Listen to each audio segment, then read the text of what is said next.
Hey guys, tonight we're heading somewhere dry, smoky, and humming with the low, patient sound of simmering stew. You're standing in this reddish dust of pre-colonial East Africa, somewhere between the rift valleys and coastal plains where the sun is done shouting for the day, and the fire has taken over the storytelling. There's no fridge, no recipe book, no written anything, just a clay pot blackened by decades of memory, a few tender yams, a handful of greens, and someone's grandmother humming as she stirs, slowly, clockwise only. This isn't your average dinner. It's history savory, layered, and slightly burned around the edges, and you're in it now. You smell ash before anything else, not the clean, fluffy white kind that drifts away. This is deep ash charred wood. Smoking dung, maybe a hint of something green that shouldn't be burning. The kind of smoke that lingers in your throat and never quite apologizes for being there. The clay pot is balanced on 3 stones, a small fire underneath, and someone just tossed in a splash of water that hisses like a snake that got stepped on. Welcome to dinner. You probably won't survive this, not because the food's bad, but because the past has a way of chewing on you before you can chew on it. So, before you get comfortable, take a moment to like the video and subscribe, but only if you genuinely enjoy what I do here. And hey, post where you're listening from and what time it is. I love seeing who else is drifting through these slow stories with me. Now, dim the lights. Maybe turn on a fan for that soft background hum. And let's ease into tonight's journey together. You crouch, carefully, because the knees you've borrowed from this era aren't exactly ergonomic. The ground's warm, not cozy warm, but earthy and cracked like baked bread. A few beetles wander past, absolutely unbothered by your presence. Nearby, a wooden ladle carved from some long-dead fig tree stirs the pot slowly. The old woman doesn't look up. She doesn't need to. You've entered her kitchen if you can call an open fire, and a few flattened stones a kitchen. And that means you wait for her to speak first. The stew bubbles like it's thinking. Thick, muddy, rich. There's no tomato, no salt, no oil. Not yet. What's in there is hard to say. Chunks of yam. Yes. A few stalks of something green and slightly bitter. Maybe a piece of dried fish if they're lucky. Maybe a splash of sour milk if they're luckier. It's not about flavor. It's about memory. About survival. About putting something in your stomach before the night gets cold and the hyenas start singing. Historians still argue whether these early stews were flavored for pleasure or necessity. Was taste even the point, or was it all about energy? Getting through another day of foraging, planting, protecting, birthing, burying. You didn't eat to celebrate. You ate because you had to walk again tomorrow. And you were going to walk far? Here's one fact most people forget. East African cooking was never just about what grew near you. It was about what grew near someone else, and whether they liked you enough to share. Trade routes weren't just for gold and ivory. They were for garlic bulbs, fermented beans, sea salt, and leafy greens with names no one can pronounce anymore. The pot before you has no inscription, no logo, no ceramic glaze. But it has stories. The way the smoke rises from the crack just beneath its handle, the way the stew inside refuses to boil unless you sing to it a little. You can tell this pot has seen things, harvests and droughts, births and curses. The woman stirring it, she's not cooking, she's remembering. And you, lucky you, have just been allowed to witness it. You glance around. Behind the fire is a small bundle of grass mats and an overturned basket of root vegetables. Some kids are chasing each other with a stick shaped like a rhino's horn. A chicken screams. Somewhere in the distance, a cow groans. Not the kind of moo you know from cartoons, but a deep, aching sound, like someone singing into the earth. Here's something weird. There's no spice yet, but your tongue still twitches. That's because this stew is fermented not with vinegar or wine,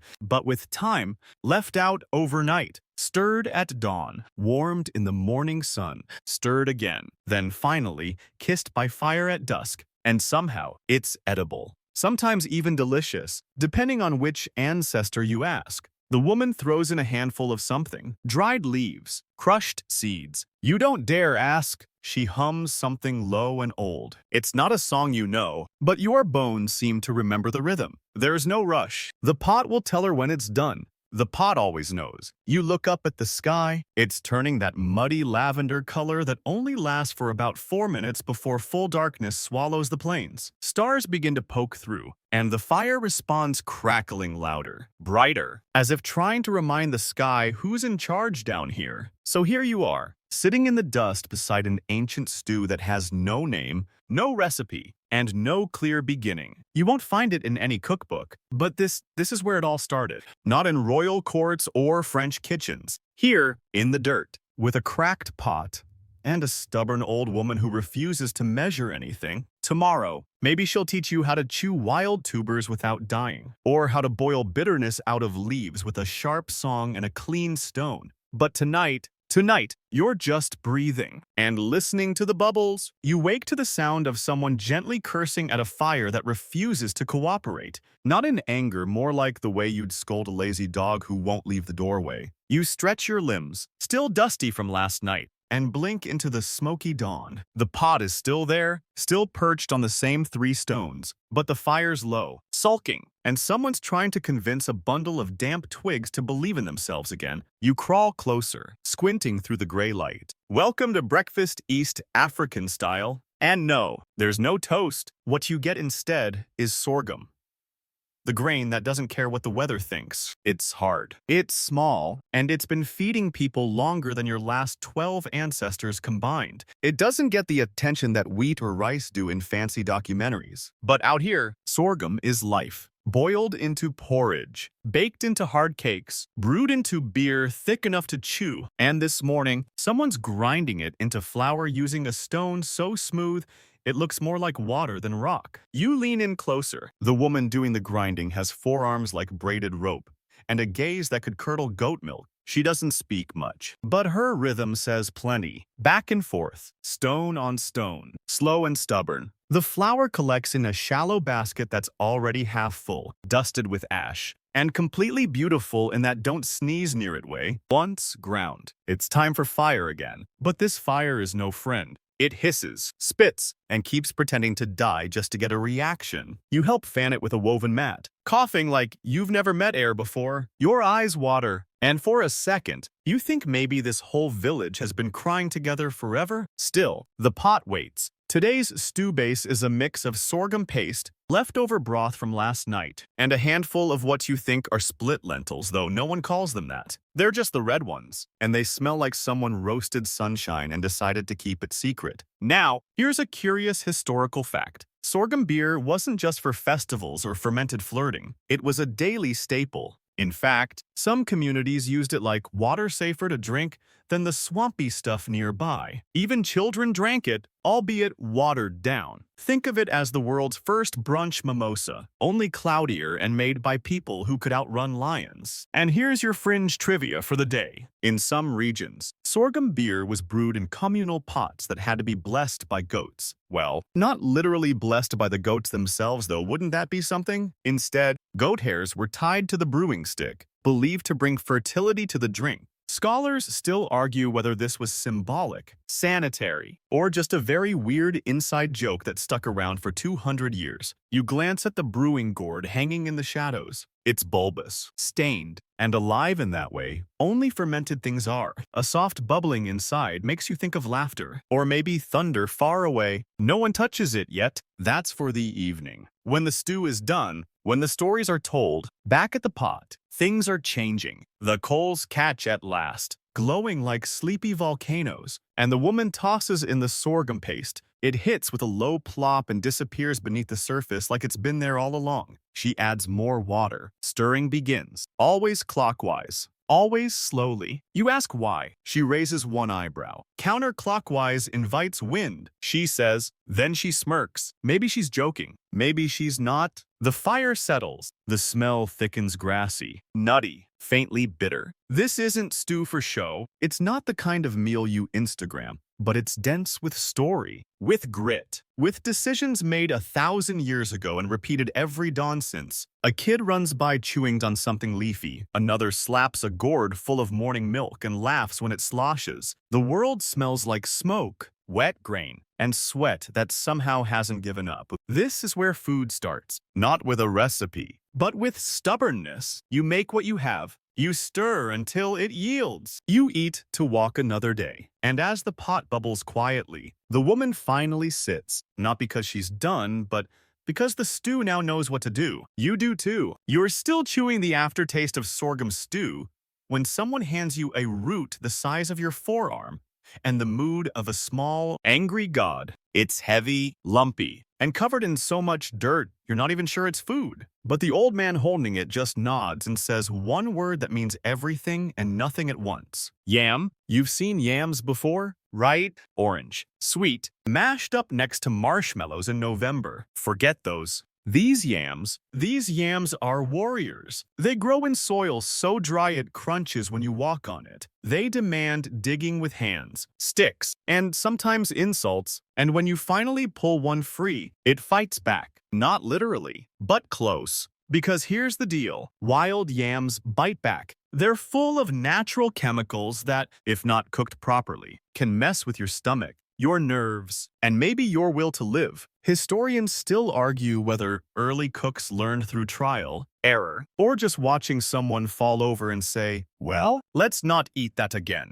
But what's clear is that pre-colonial communities knew exactly how to prepare them soaking, roasting, pounding, even burying them for days in ash to remove the bitterness. You watch the process now. A woman crushes chunks of yam in a hollowed log with a pestle thicker than your wrist. Each blow sounds like thunder landing in the earth. A rhythm develops: pound, scrape, fold, pound, scrape, fold. It's hypnotic, almost violent. But when she scoops a bit up and hands it to a passing child, he eats it without hesitation, still alive. Good sign. There's something honest about these yams. No sweetness to hide behind. Just earth, fiber, and starch. They don't want to be liked. They want to fill you up, sit in your belly like a stone, and say, that's enough for today. And weirdly, you respect that. Here's a fun tidbit for you.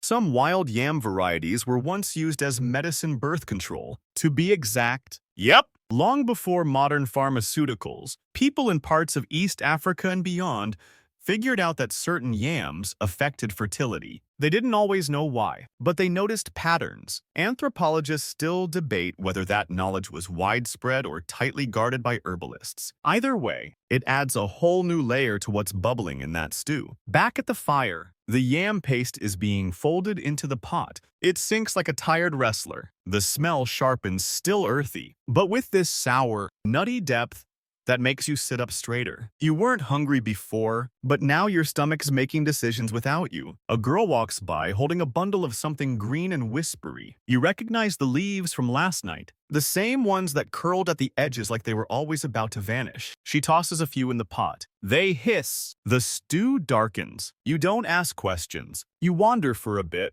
away from the fire, toward a small clearing where older men are scraping bark from a tree and arguing about rainfall patterns. One of them swears that yams grow longer when you plant them after a thunderstorm. Another says that's nonsense, and it's all about moon phases. The third just shrugs and says, ask the yam. Then he laughs until he coughs. This stew, it's more than food. It's a weather report, a family story, a medicine, a maybe you live to see tomorrow prayer. And speaking of prayers, did you know that in some regions, before planting yams, families would bury bits of old stew near the seed as an offering? Not coins, not bones, just flavor, leftovers as legacy. Historians still argue whether it was spiritual or symbolic, but either way, it's proof that in this world, food wasn't just survival, it was conversation with the dirt. You return just as the pot lets out a low, shuddering gloop. The yam has thickened everything. The fire has found its rhythm. And the woman who started cooking last night still hasn't left. Her eyes are closed now, just for a moment, but her hand keeps stirring. Clockwise, always. The sun is climbing, slow and golden. Dust hangs in the air like glitter. No one asked for. Somewhere, a goat screams with the drama of a Shakespearean actor, and someone laughs too hard. And you sit, you breathe, you wait, because this stew isn't ready yet. But soon, the pot is talking again. Not with words, but with bubbles that pop like secrets being released one by one. You lean in, nose first, drawn by something sharp, green, and not quite familiar. There's a new scent in the steam now, oniony, but not onion. Almost like a scallion got lost in a haunted forest and came back smelling slightly suspicious. You glance around. There are no onions in sight, no baskets of garlic, no hanging braids of shallots. And yet, that unmistakable sting is in the air, lingering behind your eyes like a memory you didn't know you had. You ask the woman what she added. She grunts, shrugs, then points with her chin to a bundle of leaves sitting beside the fire flat, pale green, and curled like question marks. Ghost onions, she says. That's not a translation error. That's what they're called. Ghost onions aren't onions. Botanists still argue over what they were. Possibly a wild leek. Maybe an ancestor of spring onions, or a now-extinct plant entirely. The thing is, no one can say for sure. The term pops up in old oral histories across multiple regions. Kenya, Tanzania, parts of Uganda, but the plant itself, gone, replaced, or maybe just hiding. You're handed a leaf to smell. It tickles, spicy, sweet, earthy, like the memory of a French fry that never existed. In the stew, it disappears instantly. No crunch, no splash, but the flavor, it lingers like a ghost with unfinished business. Fringe historians like to say the ghost onion wasn't a plant at all, but a preparation, a ritual blend of herbs soaked in ash water and then dried in smoke, used to mimic the flavor of onions long before onions were widely grown in the region. Maybe they're right, or maybe some things were never meant to be fully remembered. The fire crackles in agreement. Around the stew pot, children are plucking at stalks of something reed-like and chewing the ends for fun. You're offered one. You chew. It's grassy, bland, but faintly sweet like sugarcane on its day off. It's not food, not quite, but it keeps your hands busy and your mouth too distracted to whine. Suddenly, a breeze picks up, and the smoke shifts. You cough. The cook swears. The pot, still stubborn, gurgles louder as if offended. Someone tosses in a carved wooden spoon blackened by age and bent, like it's been stirring since the continent crack. It's a communal tool. No one owns it. It just exists like thunder. You notice something strange. The stew is never fully uncovered. A large, flat stone acts as a partial lid, held in place with folded leaves and ash, not to trap the heat. Though it does that, but to protect what's inside from spirits. You're not making this up. Many East African communities believe that food left uncovered too long could attract misfortune, illness, or wandering energies. Some even whispered that the scent of the stew could lure things far less friendly than hungry neighbors. So they covered it, not tightly, just enough, like drawing the curtain, not slamming the door. And here's your quirky tidbit of the day. In certain villages, young children weren't allowed to approach bubbling stew alone. Not because of burns, because of dreams. It was said the stew could give them nightmares if they smelled it without permission. Try explaining that to your local nutritionist. You drift backward a little, letting the stew work its magic. A few goats wander by, uninterested. Someone is boiling water nearby to clean a calabash, and the scent of wet wood mixes with the stew's ghost onion perfume. It's warm now, not hot, warm in that heavy, full-belly way. The cook finally speaks again. She tells you without looking up that today's stew is for memory, not for hunger, not for guests, just memory. You nod as if you understand. You don't, but you're starting to. This isn't cuisine. This is storytelling without words. A mouthful that tells you who you used to be, even if you never were.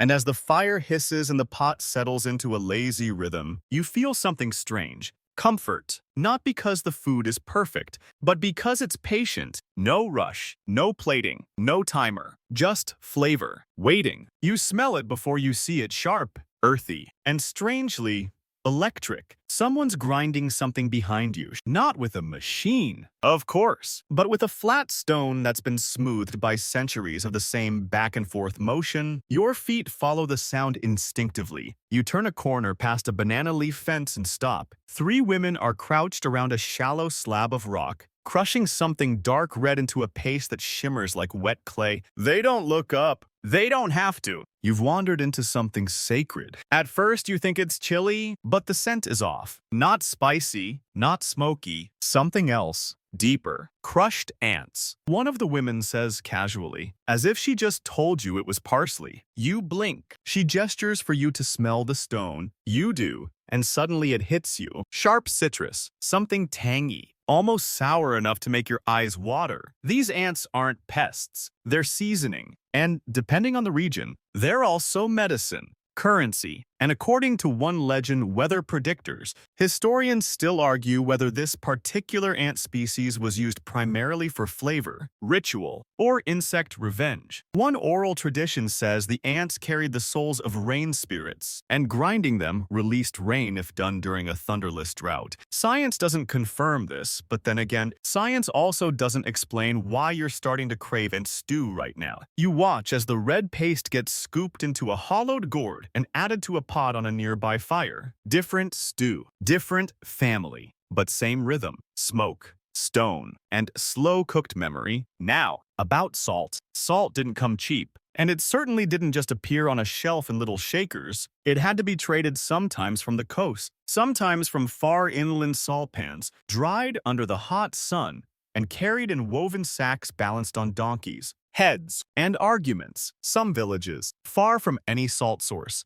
developed alternatives: burned banana peels, charred papyrus, and yes, termite mound ash. And before you wrinkle your nose, listen, those termite mounds were full of minerals, not just salt, but calcium, magnesium, and a few other things that made your bones less likely to betray you. One tribe, still unnamed in colonial records, swore that the best stew was as strong as thunder, which meant it needed a pinch of crushed termite ash. The mound had to be raided at dawn, after a full moon, and only by someone who had recently survived a near-death illness. Because apparently, seasoning is more exciting when there's a plot twist. You watch a small boy approach one of the mounds now. He holds a smoldering stick and a gourd. Someone calls out a warning, and he waves it off. He's done this before. He taps the side of the mound, waits, then gently scrapes a thin line of gray powder into the gourd, like he's collecting sacred dust. Back at the stew, that dust becomes a single pinch. One flick of the wrist, one swirl of the ladle. The whole flavor shifts, subtle, but enough. And here's your mainstream historical anchor. Salt trails across East Africa weren't just about food, they were about diplomacy. A pouch of salt could secure peace,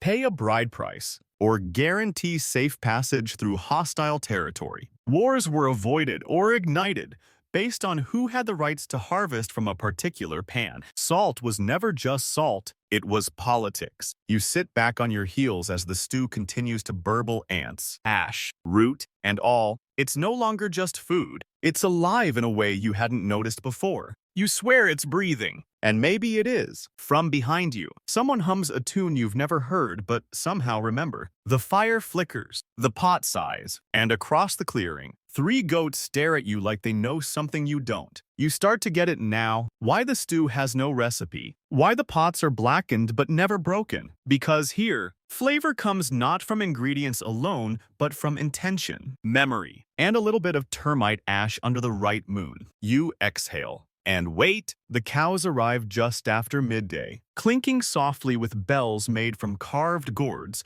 and twisted scrap metal. They move slowly, more procession than herd, flanked by 2 boys with long, curved sticks and this kind of practiced boredom that only comes from doing something sacred every single day. You're waved aside as they pass, not shooed, waved, like you're in the presence of something regal. Because out here, cows don't just moo, they matter. In pre-colonial East Africa, cattle weren't just livestock, they were wealth, they were dowry, diplomacy, spiritual offering, and, yes, part of the stew, but never casually. You didn't just slaughter a cow on a whim. That would be like burning your house down to heat your tea. Cattle were family, and yet, somehow, the stew still begins with them. Not with meat, at least. Not at first. Today, the woman adds milk, sour milk, thick, curdled, slightly fizzy. You hesitate, but everyone else drinks it like it's water from a sacred spring. It smells challenging, like if yogurt had a deep philosophical crisis and came out of it stronger. She pours it into a clay bowl, adds a pinch of ash, and stirs until it foams slightly at the edges. Then, without a word, she adds it to the pot.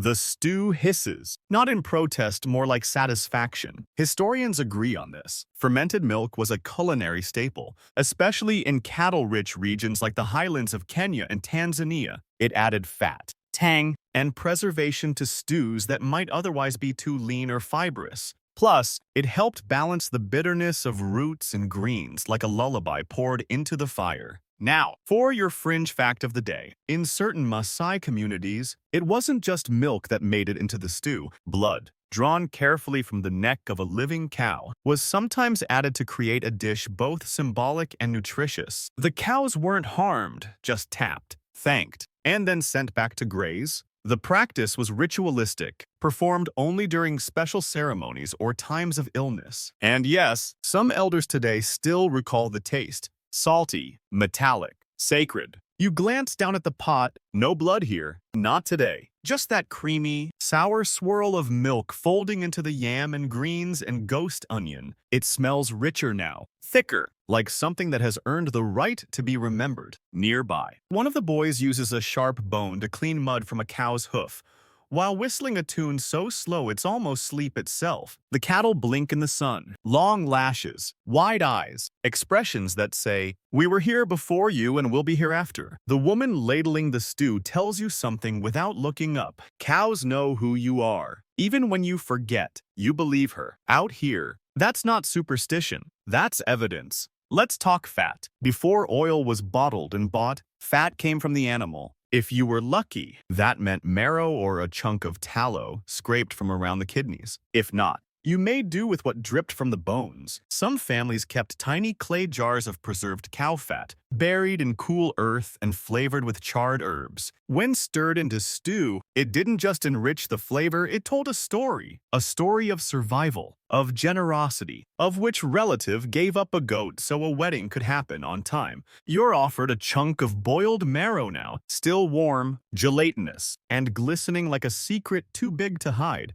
You taste it. It doesn't melt, it dissolves into your tongue, into your memory, into the very idea of what a stew can be. The fire pops, a cow sneezes, the woman chuckles. You're getting used to this. Scholars still argue whether milk and blood stews were regional anomalies or widespread traditions suppressed by later colonizers. What's not debated is this: the stew, when made this way, could sustain a family for days, thick enough to be cut with a stick, nutritious enough to restore someone from the edge of fever, emotional enough to make you cry if you let it. Someone passes behind you with a bundle of dung for the fire. You don't flinch this time. You know it burns longer, steadier, and sweeter than wood. You know this stew owes everything to what others might call waste. And as you sit beside the pot, steam curling like stories into the wide afternoon sky, you feel something close to reverence. Not for the food, but for the waiting, for the animal that offered its milk, for the woman who knows exactly when to stir. You don't ask for seconds. You just listen to the bubbling and breathe.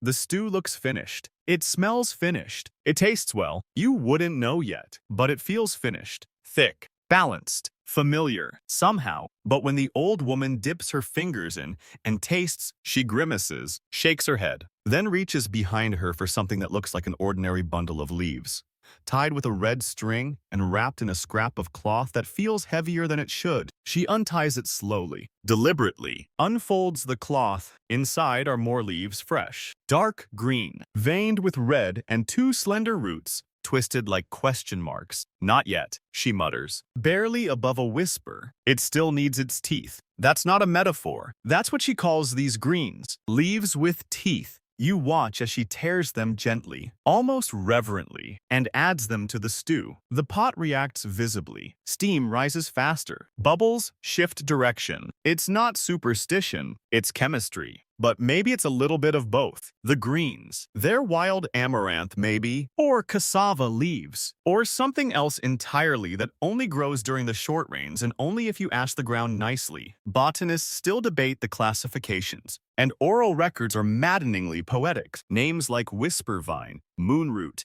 or hunger breaker don't translate well into Latin. And here's the kicker. Some of them are poisonous, not deadly in the eat once and collapse kind of way, but slow, creeping. Some leaves, if not prepared correctly, build toxins in your liver, your blood. Children forget things. Elders grow confused. The worst part, you don't even taste it. That's why the woman watches the pot like a hawk now. She knows how long to boil it, when to add the ash, which direction to stir. She doesn't need a timer. She has memory. Historians still argue whether this knowledge how to detoxify wild plants, how to cook bitterness into flavor was inherited directly or developed through painstaking trial and error. Either way, the results were passed down in stories, not spreadsheets, in lullabies and elbow nudges, in whispers beside the fire. And today, that fire crackles with a nervous edge. The stew has changed. The greens give it bite. Literally, your tongue tingles from the air alone. You ask the woman if it's dangerous. She looks up for the first time in hours. Everything is, she says. If you don't listen, you think about that. About all the things modern kitchens don't teach you. When to harvest after lightning. How to boil bitterness out of betrayal. Which leaves are safe only if you're singing. Here's your fringe tidbit. In some regions, young girls were told that if they didn't learn how to cook the toothed greens, they wouldn't be able to speak to the ancestors. Not metaphorically, literally. The stew was a medium, a ritual, a bridge. To stir wrong was to go silent. And now, the stew simmers in that dangerous, holy state between healing and harm. The fire lowers itself, like it knows better than to burn too bright. You can taste iron in the air, not from blood, from mineral, root, leaf, survival. Someone approaches with a spoon made of horn. She dips it in, blows once, and offers you the smallest taste.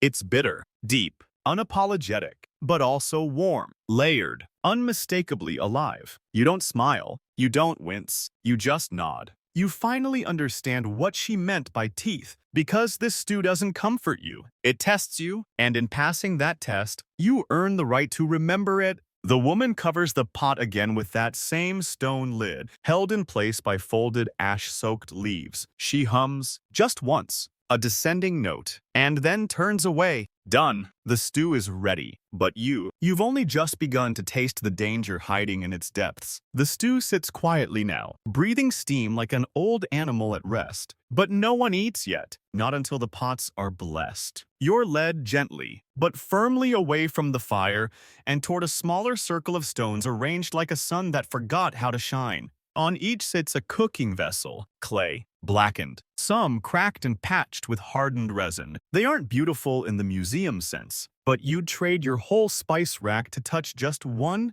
The air here smells different. Spiced, yes, but not like cinnamon or cardamom. It smells like heat and memory, like something burnt on purpose. You crouch beside an elder. Her hands are folded, her eyes closed. At her side is a stone slab with grooves worn into it from decades, maybe centuries of grinding. Cooking stones. Someone whispers, and talking pots. You blink. The stones. Sure, but talking pots? She opens her eyes slowly and begins to grind. Dried pods, a pinch of salt, something red and flaking that might once have been bark or dried blood. It doesn't matter. What matters is the sound, slow, rhythmic, heavy, not quite music, not quite prayer, but something in between. Here's your historical anchor. In pre-colonial East Africa, grinding stones weren't just tools, they were heirlooms. Passed down from grandmother to granddaughter, wrapped in cloth, never scrubbed too clean. Because flavor lived in the cracks, the stone remembered, and so did the pots. In some regions, women whispered to their cooking pots. They believed the clay could hold mood, anger, joy, sorrow, and reflected in the food. A stew made in grief would curdle.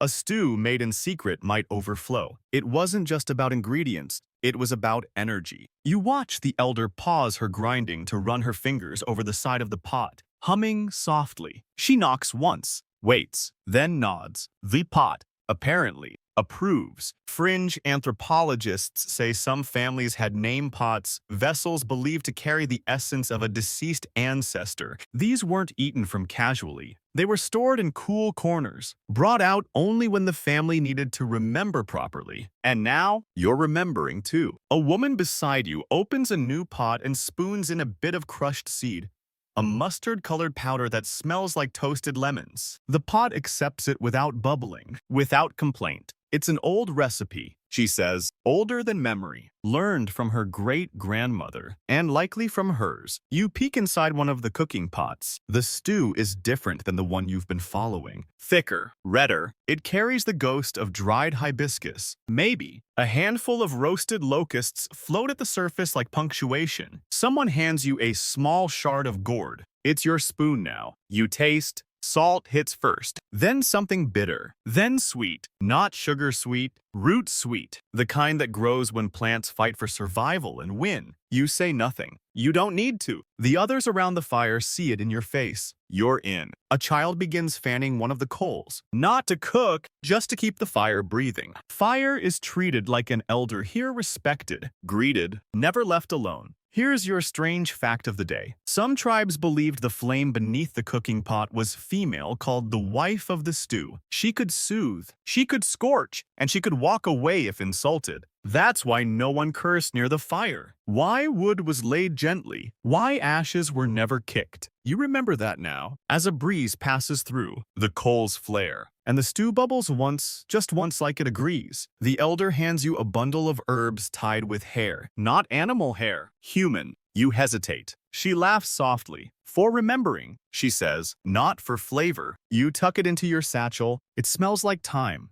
The stew waits. So do you. But now, you're no longer a guest. You're part of the rhythm, of the stone, of the pot, of the story. And somewhere deep beneath the surface, the stew knows your name. The sky hangs low now, swollen with heat. Thunderclouds crouching on the horizon like gossip waiting to break. The village has shifted. People move slower. Voices grow softer. Even the children quiet, sensing something in the air, something stirring, not just above, but beneath. Because today, the stew might talk back. You're told to sit still, not for your sake, but for the stew's. The fire has been reduced to a glowing belly, barely flickering. The pot on top isn't boiling anymore. It's shivering. The surface quivers, trembles, pulses like a heartbeat. And every few seconds, a bubble rises not fast, but deliberate, and pops with a low, wet sigh. It's reading. The old woman says, you don't laugh. You want to, but you don't. Because here's the thing, some stews in East Africa weren't just eaten. They were consulted. You heard right.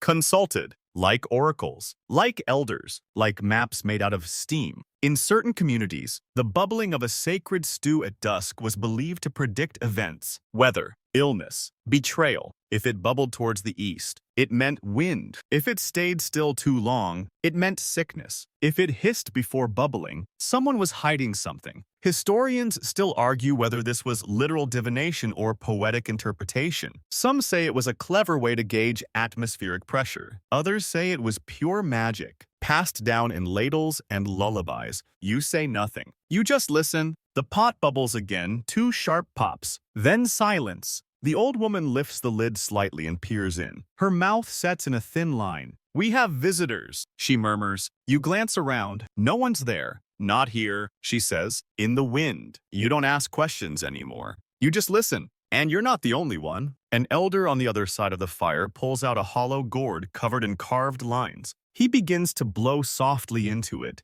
creating a low, trembling hum that seems to make the pot quiver harder. Another joins in with a single-stringed instrument, plucking out a rhythm that matches the stew's bubble pulse. This is no dinner. This is ritual. The stew is sacred now, not because of what's in it, but because of what it holds. Memory, fear, hope, warnings. A woman steps forward. She has a scar running down the side of her neck, like a comma carved too deeply. She kneels, cups her hands around the pot, and closes her eyes. A murmur escapes her lips, maybe a prayer, maybe a name. And suddenly, the stew bubbles once, just once, and stops. Everyone freezes. The old woman exhales. The storm will turn. The child is safe. You have no idea what that means, but everyone nods like they do.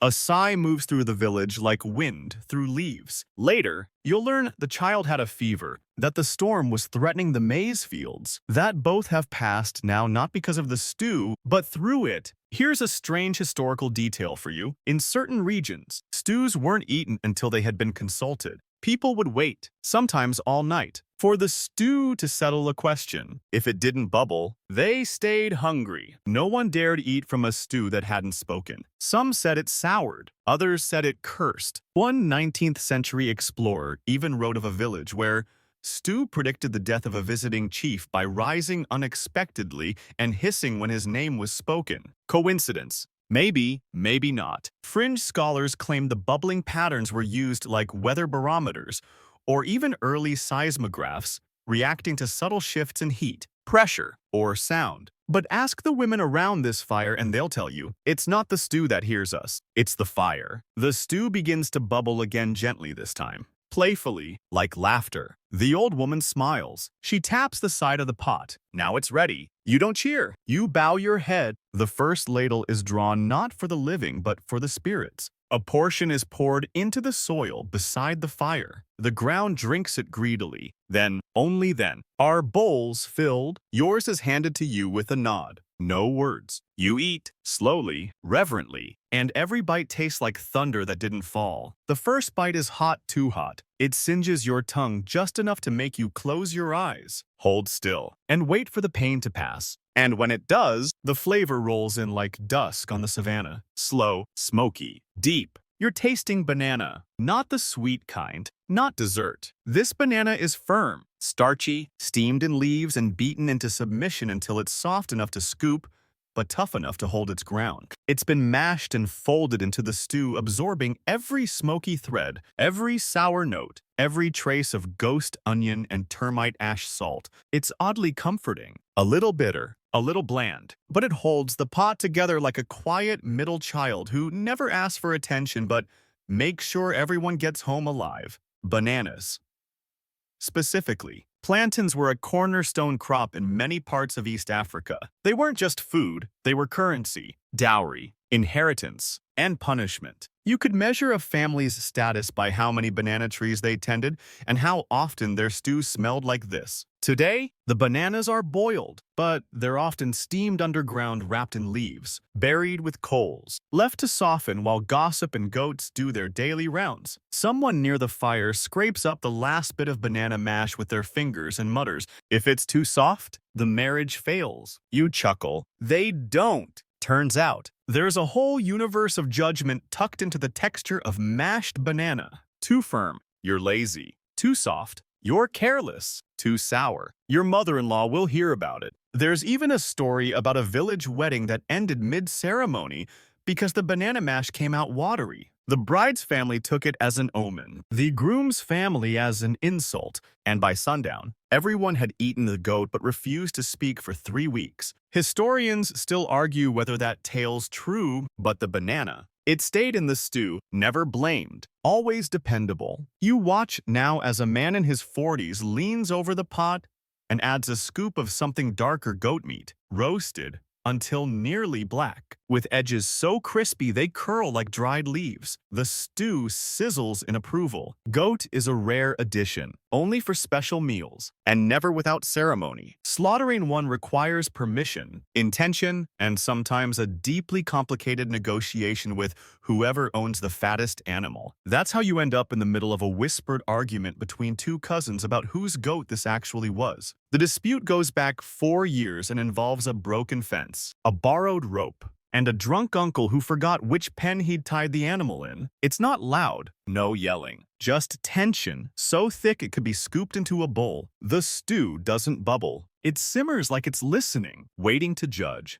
A third cousin intervenes. declares the goat a gift to the ancestors. And just like that, the meat stays, the story dissolves, the pot is fed. Fringe anthropologists have a theory that stews were used to settle disputes because they forced everyone to eat from the same truth. You can't lie with a mouthful of shared flavor. You can't betray someone while breaking banana together. The stew, in that sense, is justice, or at least a ceasefire. As the goat meat breaks down into the pot, it thickens again. The spoon stands upright now. You could plant something in it and watch it grow. The woman gives you a bowl. This time, the flavor is sharper. The goat has bled into the roots, mellowed the greens, awakened the sourness of the milk. It tastes like hunger and memory, like missing someone who never left. Like family. Even when family means fighting, you scrape the bottom of the bowl, embarrassed at how quickly it disappeared. A child beside you nods, satisfied. You eat like you're from here now. You want to believe that's true. But then, a pot lid crashes behind you. Everyone freezes. Someone swore. Someone stirred counterclockwise. The wind shifts. You remember what the woman said? Everything is dangerous if you don't listen. The stew holds still. No more bubbling. No more forgiveness. Just silence. Hot and thick. Curling around your bowl, you wait, you breathe. Then, just before nightfall, the pot exhales and the story continues. It's dark now. Not just sunset dark, but deep, dense, bone-soaking dark. The kind of dark that swallows your shadow whole. The kind that creeps under your fingernails and says, you don't belong here unless you've earned it. This is the hour when stew stops being food and becomes something closer to folklore. You sit closer to the fire now, not for warmth but for permission, because what happens next only happens at night. The ghost market is already stirring. You didn't notice it forming, but it's here. A quiet procession of women, mostly,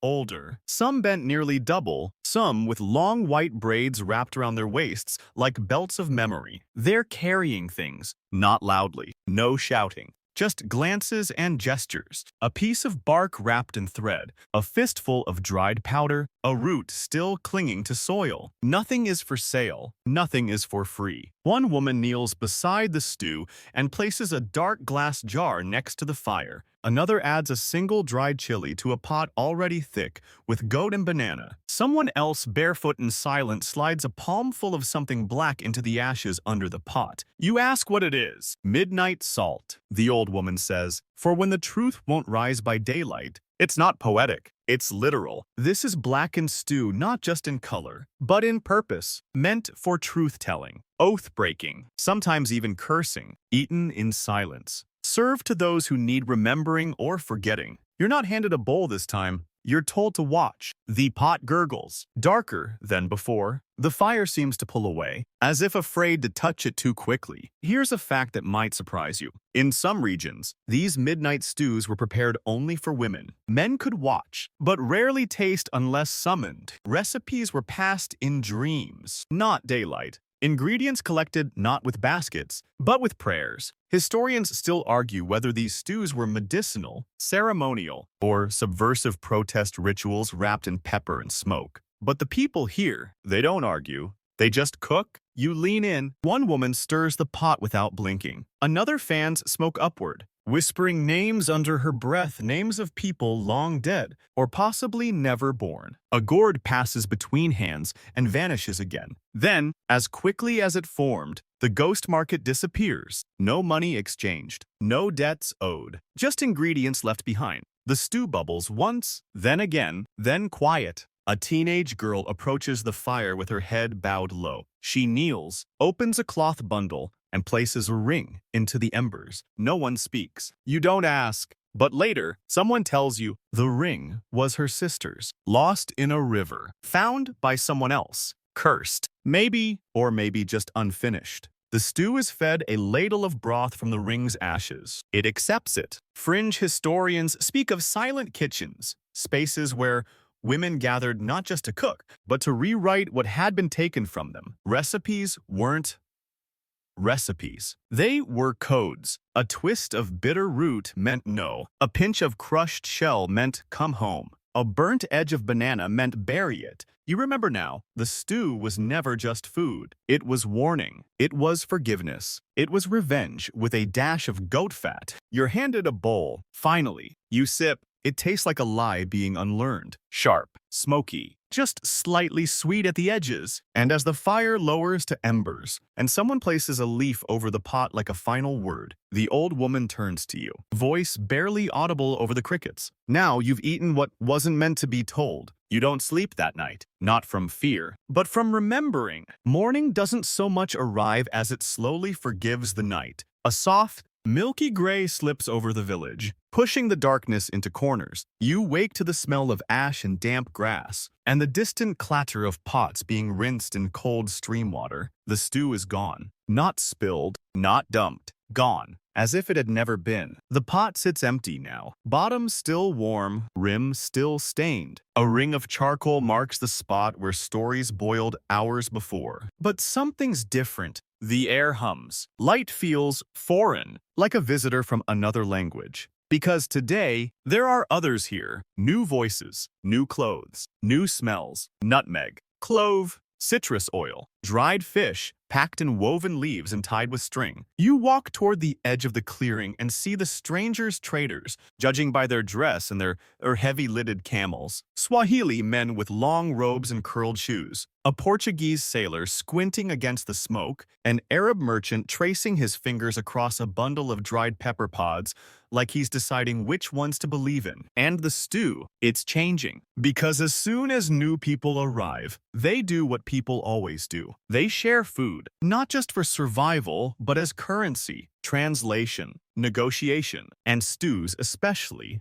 Stews become the grammar of every encounter. Here's your solid historical anchor. East Africa was never isolated. Long before borders, this region was a web of trade routes, connecting the Red Sea to the Indian Ocean, the Gulf to the Great Lakes. Goods moved. Yes, but so did recipes. So did spices. So did habits. Now, someone's adding turmeric, bright yellow powder from a pouch tied to a stranger's belt. Just a pinch. But the whole stew changes color, instantly golden. Like the sun finally decided to participate. Someone else adds dried lime. Another sprinkles black seeds.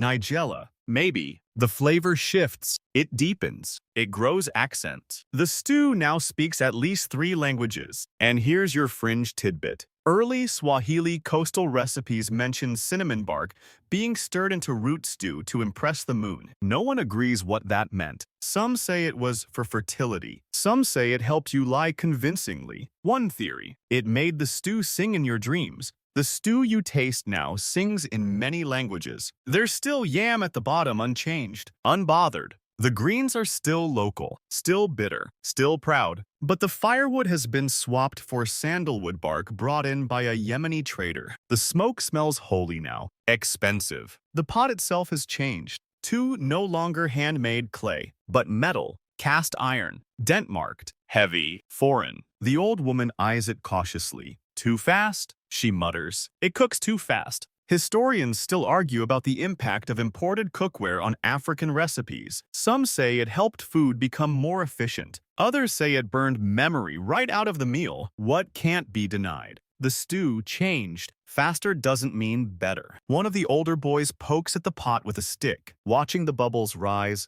It doesn't talk the same, he says. You agree. The bubbling sounds thinner, higher pitched, less sure of itself. And yet, people eat. The Swahili man dips flatbread into the edge of the pot and nods. The Portuguese sailor mimes approval with exaggerated chewing and 2 thumbs up. A local woman watches closely, taking mental notes. Soon, she'll try turmeric in her own stew. Recipes adapt. Flavors wander, but something's left behind. The stew isn't sacred now. It's social. Still good. Still rich, but less whispery. You take another bite. It tastes like arrival, like compromise. Like the first word in a new dialect, you're still learning how to speak. Someone laughs. The fire hisses. The old pot sulks in a corner, cooling in the dust. And though the stew still fills your belly, it no longer fills the silence. The stew doesn't smell the same anymore. It still simmers, still feeds, still clings to the ribs. But something's shifted subtly at first. Then, all at once,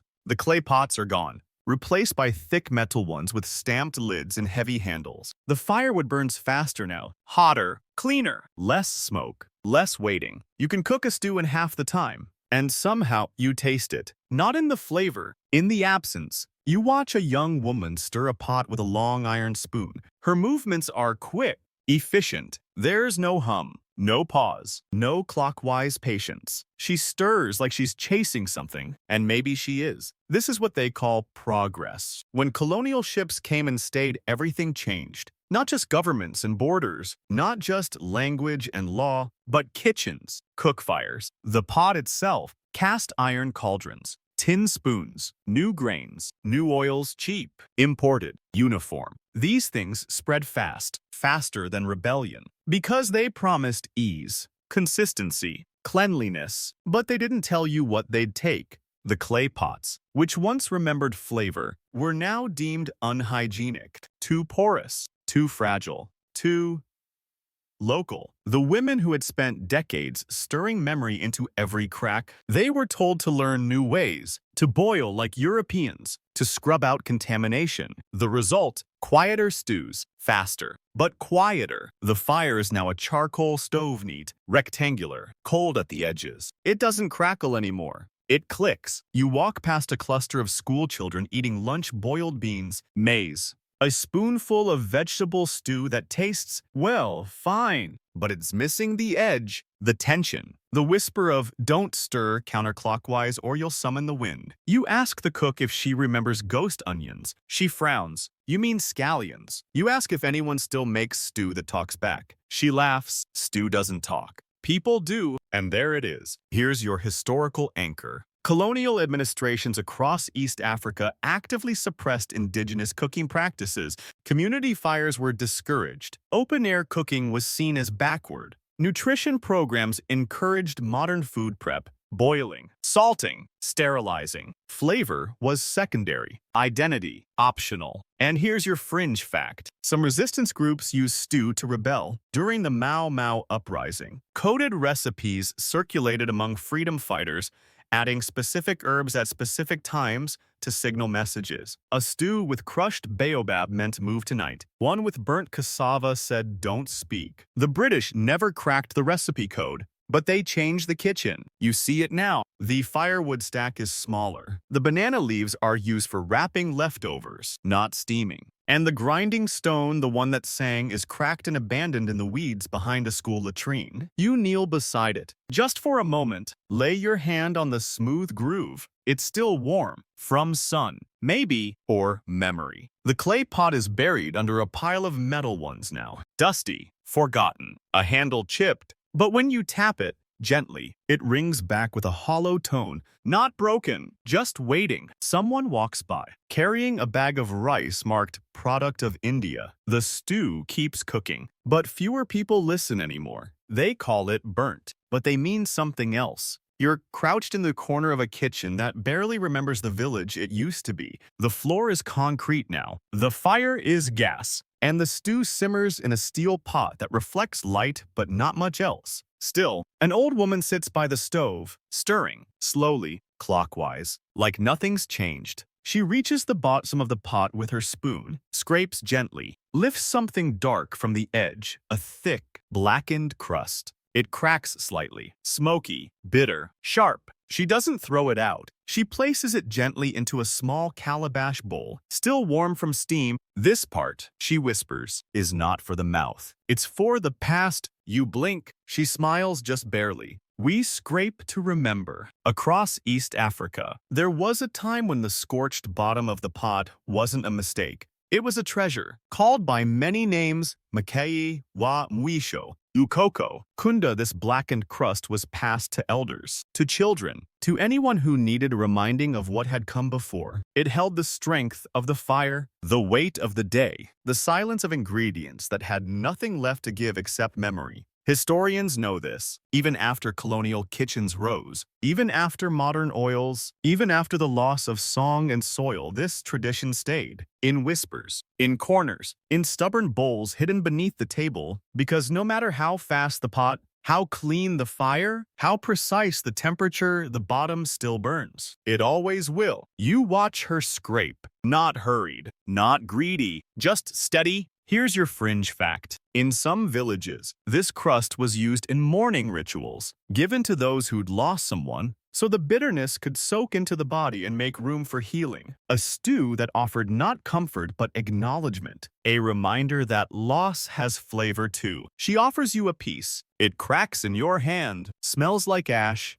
clove, old oil, and maybe just maybe ghost onion. You don't eat it. You just hold it. That's enough. The woman tells you that once, when her mother was dying, they made stew for 3 days straight, didn't serve a single bowl. Just let it simmer, burn, scrape, and start again. The flavor never left the walls after that. She says, you glance around the kitchen. The paint is cracked. The cabinets don't close right, but the air, it smells like 300 years ago. She wraps the last crust in a strip of cloth and hands it to you. For the next fire, she says, if the stew forgets, you nod. Gently place it in your satchel. Because even in the loudest cities, even in the steel pots and recipe apps and electric stovetops somewhere, some stew is burning just right. And someone is scraping, and someone else is remembering. And the story survives. The stew isn't on the fire anymore. It's on a plastic plate, in a downtown cafe, served with a paper napkin and a bottle of chili sauce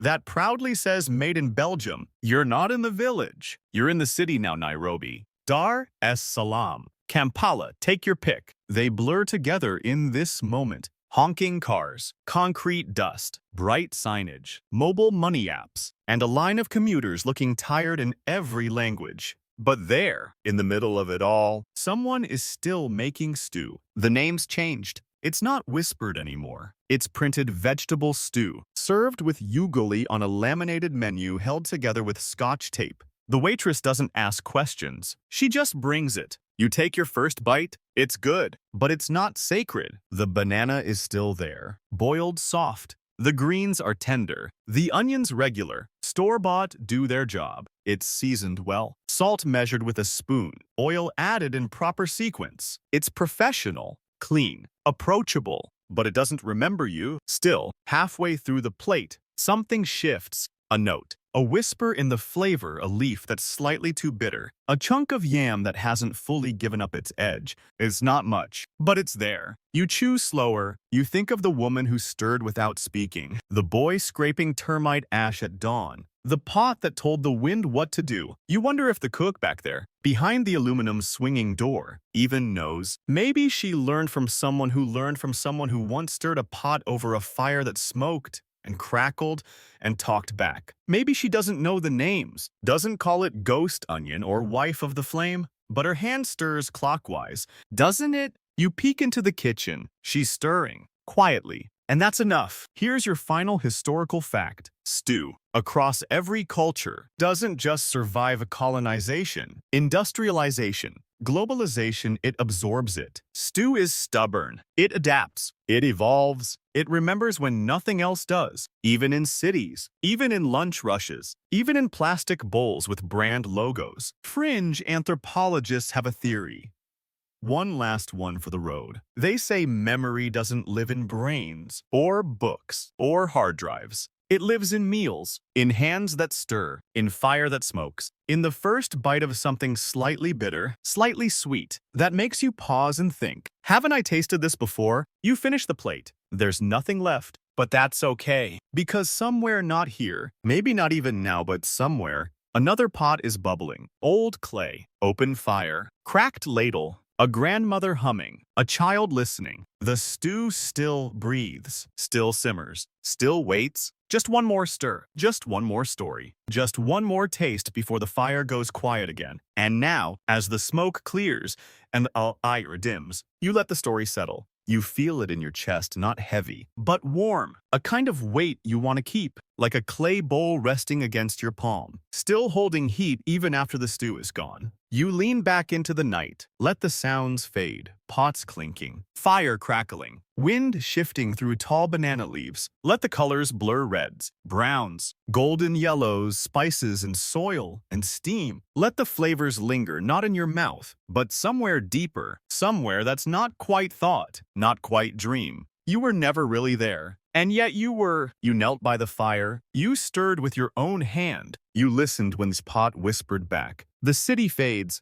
The memory stays. You close your eyes and see that bundle of leaves again. That whisper of sour milk and smoked root. That low, laughing hum of someone who knew the stew better than her own heartbeat. No need to memorize. No need to write it down. The stew remembers for you. So wherever you are tonight, wrapped in blankets, tucked into a corner of silence, know that you carry the story now, not in your mind, but in your rhythm, in your rest. Somewhere, in a kitchen that doesn't know your name, someone is stirring. Someone is scraping the bottom, humming low. The pot remembers. And now, so do you. Sweet dreams.